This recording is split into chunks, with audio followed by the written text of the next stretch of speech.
Good morning here. We are still in Kumasi at the moment, but we are on our way to the Cape Coast, which is more south of where we are now. We're going to be heading there. It's about a 5-hour trip, but halfway through, we're going to take a couple stops. The first one is going to be at a place called ancestral. It's a burial ground for 2 former slaves that were found in Jamaica in the United States and decided to bring their bodies over here during their emancipation celebration. And then we're also going to be stopping at the Slave River, which is where slaves would have to wash their bodies before they would go to the slave castle to be shipped across to wherever they were going. So that's what's on the itinerary today. So let's see what we can talk about and learn. Let's get into Ghana. So now we are at the Ansemanso Slave Garden Memorial. This is where I told you about the river where they cleaned themselves before they were shipped to the castle to be sent off to go where they're sold at auction in slavery. This is a very heavy one. I'll be 100% honest with you. If you want to watch it, I definitely recommend it. I learned a lot, and some things that they teach you unfortunately aren't exactly what happened. And then that's what you do when you come here. That's what you do. You come to learn. So if you want to watch, I highly recommend it. If you don't want to, I wouldn't blame you at all. But this is definitely an informational video. So please stick with me and learn some more information that unfortunately is not always given. My name is Kwame Divine, and I'm going to be your guide here at the Ancestral Ancestral Riverside, a place where our ancestors who were held in captivity in their chains and shackles had their last bath before they were sold to buyers to be taken to the dungeons and eventually shipped out of this place to the new world. But before we embark on this journey in the memories of the ancestors we've lost, we lost a lot of our ancestors walking from the hinterlands to get here, from here to the dungeons. Through the middle passage to the new world, a lot of them died there. On the plantations where they took them to work, many of them died. You see, we stand in front of each other due to the fact that the ancestors sacrificed a lot so that we will be here today. Today, I shall ask of you for us to take just 1 minute of our time to have a silent moment for the ancestors. After the 1 minute silence, I will say, may their souls rest in perfect peace. And we shall all respond by saying, Ashe. So that's a Yoruba word. It literally means, so shall it be. Yes, please. So please, let's take a minute. It's essential to the establishment of our personalities and our identities as Africans. That's a quote from Emperor Haile Selassie. From Marcus Messiah Garvey Jr., actually borrowed by Bob Marley. Emancipate yourselves from mental slavery. None but ourselves can free our minds.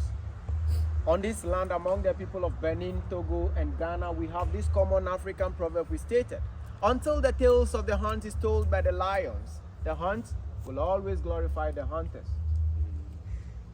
In many contexts, all I'm trying to say is that as Africans, we are struggling to tell our own stories.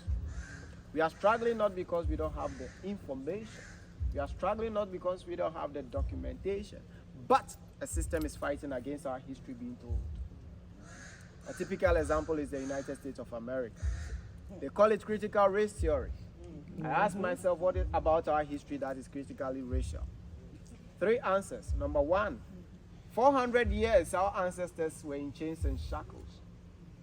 They came out of it and then they went through Jim Crow, lynching, segregation, and several other systems, but they still survived. Why? Because they wanted a story for us. They wanted us to have a history so that when told to us, we will be empowered. Information, they say, is power. Once kept away from the people who are supposed to benefit from it, they are being rendered powerless. So look at it from this perspective. If they keep our history away from us, they call it critical race theory, so they don't want us to teach it. If they keep it away from you, who are you? I always say that it could be that we don't know where we are from, but we know who we are from. We know we are from the African continent, but where in Africa? You don't know. But then for that reason, you know your ancestor. You know this was the name. You know who he was, but they don't want you knowing about that person. Or how do you move forward if you don't know that? You need to know where you are from to know where you are heading to. But in this case, you need to know who you are from to know where you are moving to. Asemanso was once upon a time used as a slave market. But look at where we are now. We are back here. not as slaves, but as freed people, retracing the footsteps of our ancestors, because now we know them and we want to know where they are from. You see, second point to my question is that we live in a society full of these people. If I know, my brother will know, my siblings will, every single one of them will know. And you know these new kids that we have, when they know a little thing, different thing from their friends, they'll go to school and they will go around talking about it. They sit in the cafeterias and they talk about it. Their friends listen. Our people say the walls have ears. There are other friends whose parents are fighting against our history being told are also listening. So when they get home, they will go to their parents, asking them to tell them more about it, but their parents are not willing to tell us this. They told us that 400 years is a long time and we should forget about it and move on. What do you think they are going to tell their kids? They don't remember. They will never sit them down and narrate everything to them. They will tell them they don't know, they don't remember. And of course, some of them don't know because they were not taught. They told us Christopher Columbus discovered America. But what's the truth to that? We all know. And so they know that if we know, we will tell it and then their children will get to know, and that's why they don't want that happening. We see them as heroes. Washington was a president, but his family earned their fortune through slavery. That is also a hidden part of the story. They don't want us telling it. The final aspect of my answer is that they are afraid of the reactions. These people are more concerned about our reactions.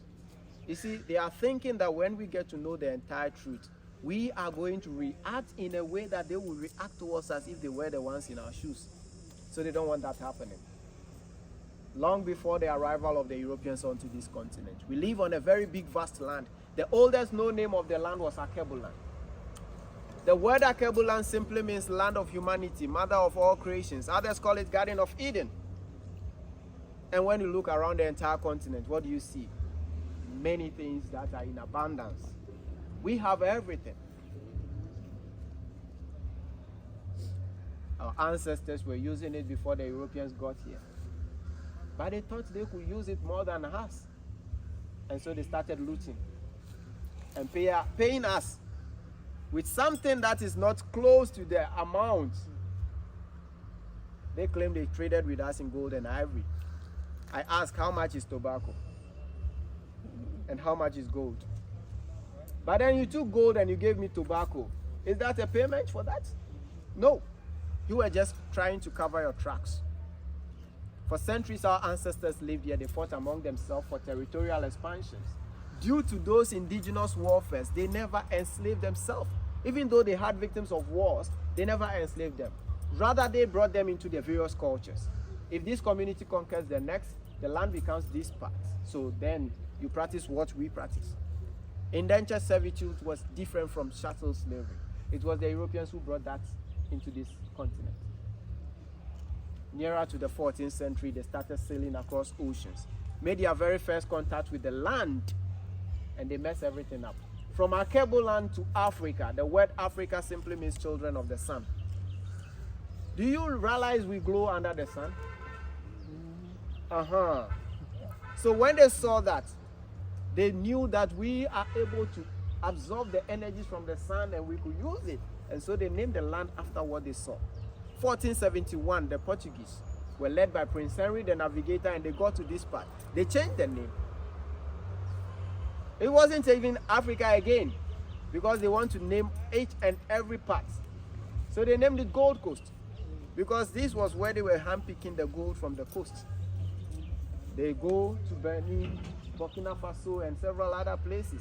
They changed their names, giving them names based on what they were getting from them. By 1482, they built their very first fortress. Castillo de Elmina, or the St. George's Castle, was built. They went into trade with us. Gold, ivory, pepper, spices. In return, tobacco, whiskey, mirror, schnapp was given to our ancestors. As if that wasn't enough for them. Nearer to the 1500s, they have invaded the Americas. They took the people there hostage. Massachusetts and its environs. They formed a New England. They were building on that. There were plantations all over. The indigenous people were not doing well. It was then that one of their kind called Bartolomeo de las Casas, a Spanish, Portuguese, Roman Catholic priest, came up with a suggestion that the Africans are very much stronger than the indigenous people of this land. So then they should go for them and leave the people alone. So they sailed across oceans. Among the first group of people who came was Christopher Columbus. When they got here, Prince Henry's group were already here and they knew the system in our places. So then they went to the chiefs, telling them that, look, we believe in your systems, but then having all these war victims closer to you, among this group are warriors. They are still strategizing to know more about you, so they fight back. If you keep having them closer, they are going to learn your strengths and weaknesses. They fight back and there is nothing you can do. But then we are here to help you out. We have guns, weapons. We will provide you with some of these weapons. Pay us back. And the payments, we want the victims of wars to go and serve us on our plantations. And that was how it all started. At this point, I call my ancestors naive because they believed strangers over their own people. So they took the guns and gunpowders and gave the victims of wars out. So when they said we sold each other, would you ever say you never sold? You took something in return. If you hadn't taken anything, you never sold, but you took it. So that was a mutual understanding between the two of you. And so they will always say we sold each other. For several decades, that was how it was. Until the demand for enslaved Africans started growing out there in the New World. The people started coming into this land. The Dutch, the Danish, the Spanish, the British, the Swiss, and the French all came in their numbers for the same thing the Portuguese were having. And when they got here, they had to fight each other. The Portuguese, being the first here, decided to monopolize the whole business. You have to come through me to get to the goods. And not everybody was in favor of it, so they've been fighting for nearly 130 years. In the year 1651, the British then took over. And that was when they introduced raiding, kidnapping, ambushing, burning homes, forcing families into the chains and shackles.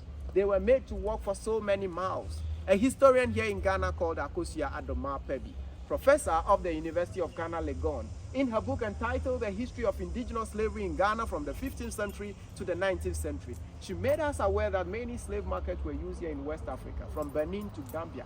Gold Coast, Ghana had close to 63 of the slave markets. We have Salaga, Sampa, Janani, Ketekrachi, Bono, Mansutachim, and Picoro. Same also here, the dungeon at Cape Coast. Elmina, Fort Amsterdam, Fort Williams, all the way to the Christiansborg Castle in Osu, Accra, just to mention but a few, were being used. A lot. There was this particular British historian, his name W.E. Ward, who was traveling during the era of the slave trading. He kept a journal entitled The Short History of Gold Coast. In that book, he stated many of the slave markets that I have mentioned were all functional, but two of them were playing historical roles. Same also where we stand, and that of the Salaga slave market. The distance between the two slave markets is a cross-country journey. You look at the Ghana map, we are talking about the top there and the down this way. So that's a journey of over 400 miles, and the ancestors were walking to cover the journey. 653 kilometers they've been walking through the chains and shackles. Almost 90 days and above, they went through the forest. Mole National Park was full of wild animals back then in the days. In order for them to walk freely through the park, a lot of them were being used as bait. Because the animals were attacking them, they were looking into the chains and shackles. Whoever shows signs of weakness is pulled out. They walk you for a couple of meters, tie you to trees. Their backs were then whipped. The blood attracted the wild animals. Whilst the animals were feeding on them, they got the rest out of the pack. They succeeded, but lives were lost there. They continued the journey. They met the river called the Pra River. When they got there, they were totally weak. The chains were weighing them down. To cross that river, a lot of them got drowned. The people who got drowned there were buried just at the bank of the river. They proceeded. The women couldn't bear the looks in the eyes of their children. They felt heartbroken. It was as if they had failed to protect them. So then they decided to cry it out. They were crying their pains out. But the people who were bringing them here, the captors thought they were crying to give away their locations, so they were shutting them up with stones and metal masks. They would force stones into their mouth and had it tied around their necks. If they wouldn't use that, they would gather leaves into their mouth before covering it up with a metal mask. That way, you are allowed to shed tears, but no one hears your voice. They got here tired, hungry, dirty, and very, very skinny. It was here that they saw the need for them to be fed. Not because they were hungry, but because they were looking too skinny. No buyer wants such a person. Whilst they were feeding them, the men were being looked at. All those with their hairs and beards bushy were being shaved off with broken bottles and knives. After that, they forced their mouth open, counted their teeth, the number of teeth they have in there, put them into their various age groups, and they moved them to the river for their final bath.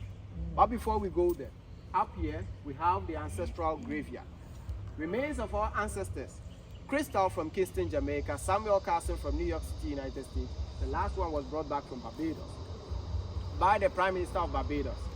Crystal was a captive from Ghana all the way to Jamaica. They got to Jamaica and she wouldn't eat anything. Embarking on a hunger strike, she was caught in the act.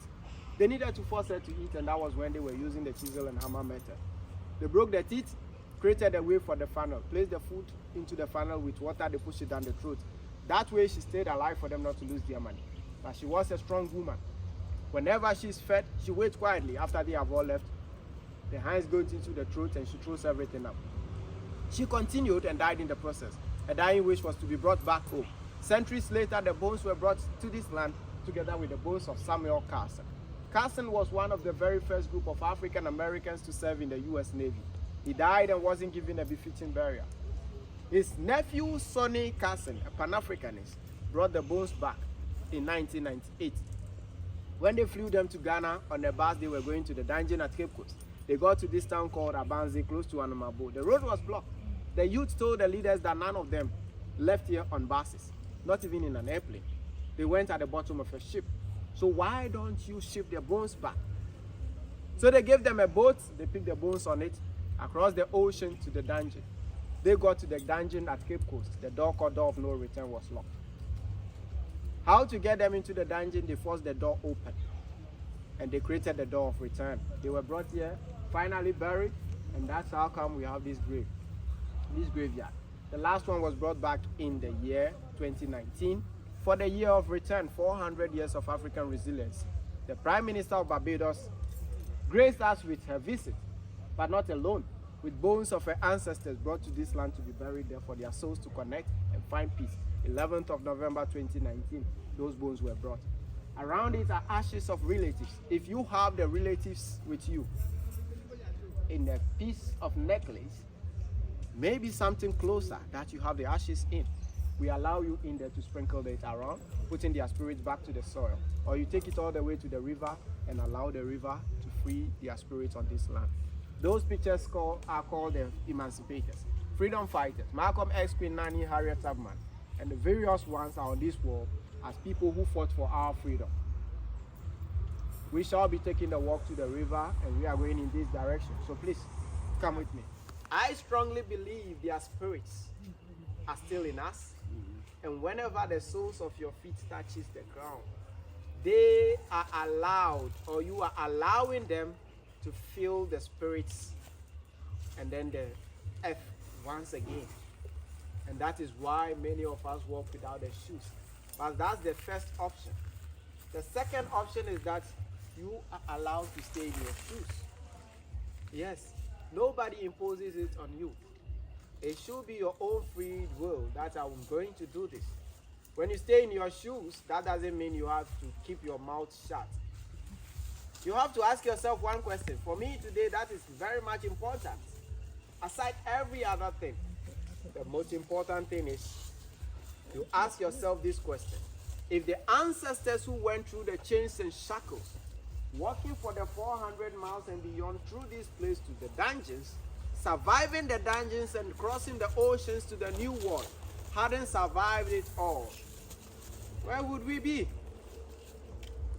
And so when you ask yourself this question, a lot of things will come to your mind. You realize all your achievements, everything that you have today was because you stood on somebody else's shoulder, or you sat on somebody's lap to get to them. So once you ask yourself this question, anything that comes to mind, make sure you bring it all together.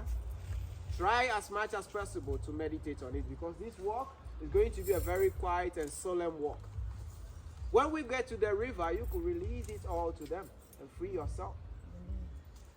So please, do come with me.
All right, so we have found our ways to the ancestral river.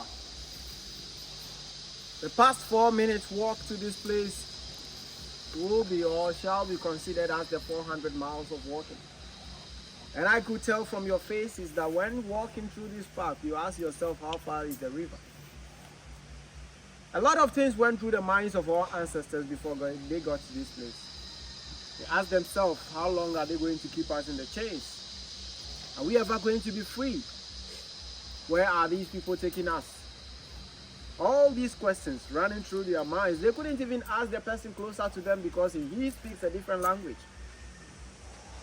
So when they got them here, they had to separate them.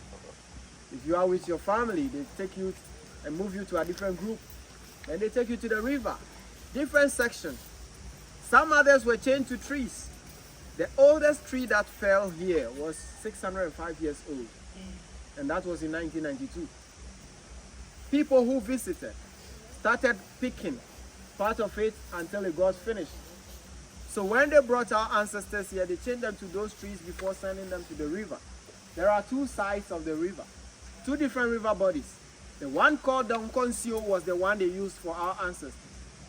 Donkonsio literally means the slaves river. They never allowed our ancestors into the Ochi because it flows too fast. That river could grab you, wash you away. So they were not willing to lose their commodities. So they kept them on the very same path that looks very calm and stable. In there, the ancestors were in chains and shackles. They were sent there to bathe themselves. How do you expect people who are in chains and shackles to bathe themselves? So the ancestors were helping each other. If I get closer to you, I wash you. Then you wash the next close to you. It goes round till the last person gets cleansed. But when the captors saw them doing that, they thought they were consoling each other or probably thinking of freeing themselves to escape. So they got them separated. After the separation, they went cutting the bamboos. Long enough with the help of the Ichilis, they used that as a form of brush on them to leave them with bruises all over their body. After that, they pulled them up here. With their chains and shackles, they lined them up, allowed them to get dry. It was right here that they were sold. So after they got dry, they came back with shea butter and applied it on their skins, making them look shiny, presentable, well enough for the buyers to come and get. Those buyers who came here went into the chains and shackles and selected the people who they think defeats their money. So they pay for the people, take them to the tree, chain them to eat before branding their backs with the hot metal, leaving the marks on them to show to the public that they are now their property. After that was done, those who were purchased were moved to the dungeons. We are talking about 60 to 70 kilometers from here. And that's a walking journey again. They had to walk on their feet all the way to the dungeons. Kept in there, whatever happened there is known to the dungeon. Those who were left in the chains here were considered useless commodities. Every single one of them were killed. After killing them, they dumped their bodies all around. Left them to rot. It was nature that had the place covered. We call it the bamboo slave dumping site. Others call it the bamboo cemetery. I don't like that word because they were not properly buried. I don't want to call it a cemetery. So that's why I stick to my word, the bamboo slave dumping site. Today, I shall not take you down this way because what does it say? A last bath. Last bath. Are you here for a last bath? No. Absolutely not. Their ancestors had already taken that bath on our behalf. For us, we have returned, and we will take a first bath of return, which is called the Sankofa birthright healing bath. Back to your roots, birthright healing bath. So we shall go to this side. You get yourself in the river. Wash your hands, wash your ears, wash your eyes, clean your mouth, and wash your feet. We wash all these places. First of all, the hands need to be cleansed so that whatever we will use them for, we touch with it and everything shall bring benefit to ourselves and those who surround us. Let our ears be cleansed. When they come to us in our dreams, they are not going to yell, but to whisper. When they whisper into your ears, you should be able to hear them loud and clear. Let your eyes be cleansed. When they show you the signs, you should be able to read it. See it. If the direction has shown, you should be able to walk on it with your feet. You see, the message that is delivered into your ears is not for you alone to keep. You have to voice it out So your mouth needs to be cleansed to be able to speak the words of your ancestors. It is as simple. Whatever you have in your heart that you need to let go today, down there is the spot for you. Anything you would like to pray for, since we are entering, I always say that we have ended the year long ago, but then since we are entering into a new beginning, you might want something new for yourself and your family. So go ahead and speak it out. Speak it into existence. Manifest it right there. So please come with me. Let's get to it.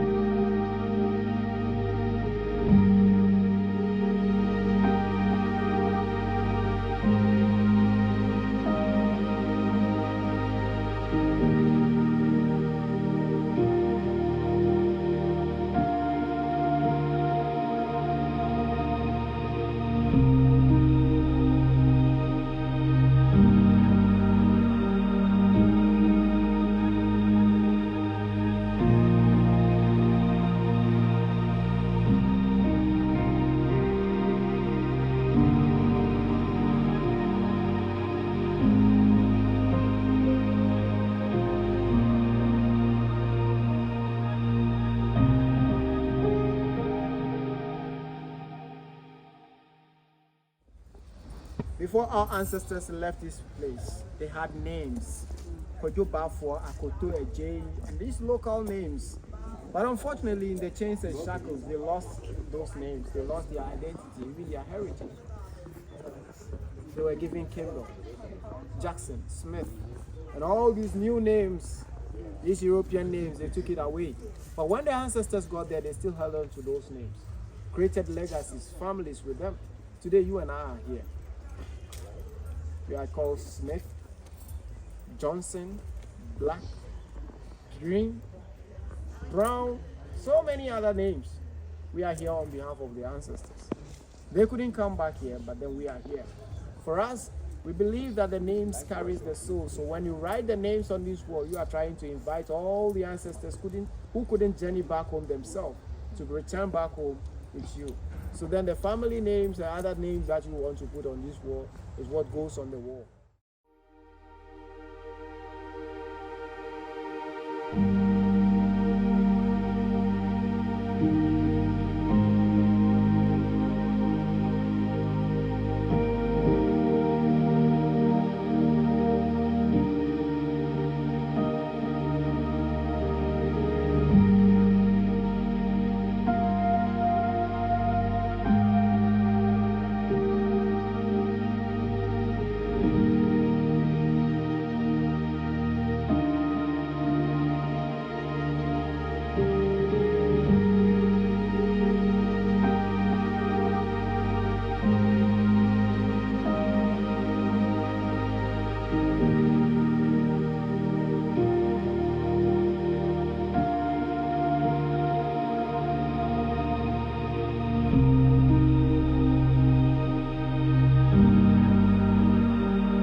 So now we made it to our hotel, or as it's called, an Amabo Beach Resort.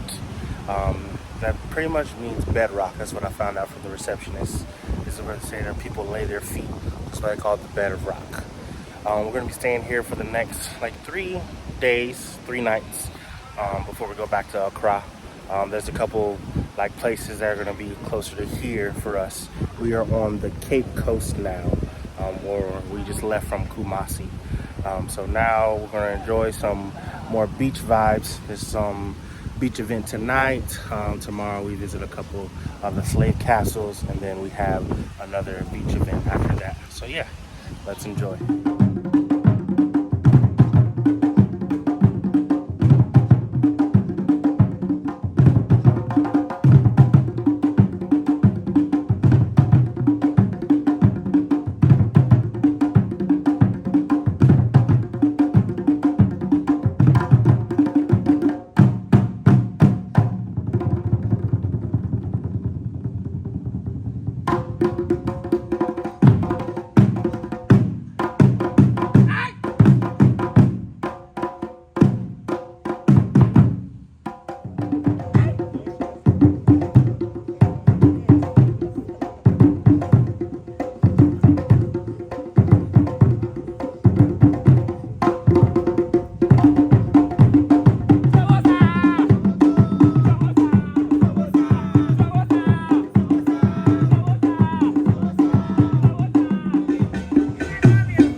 Alright, so that is how we are ending our night tonight.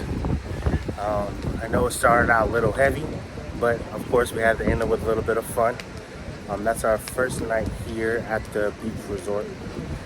Tomorrow, like I said, I believe we're going towards the slave castles to find out where people left from. So thank you for still being on this journey with me.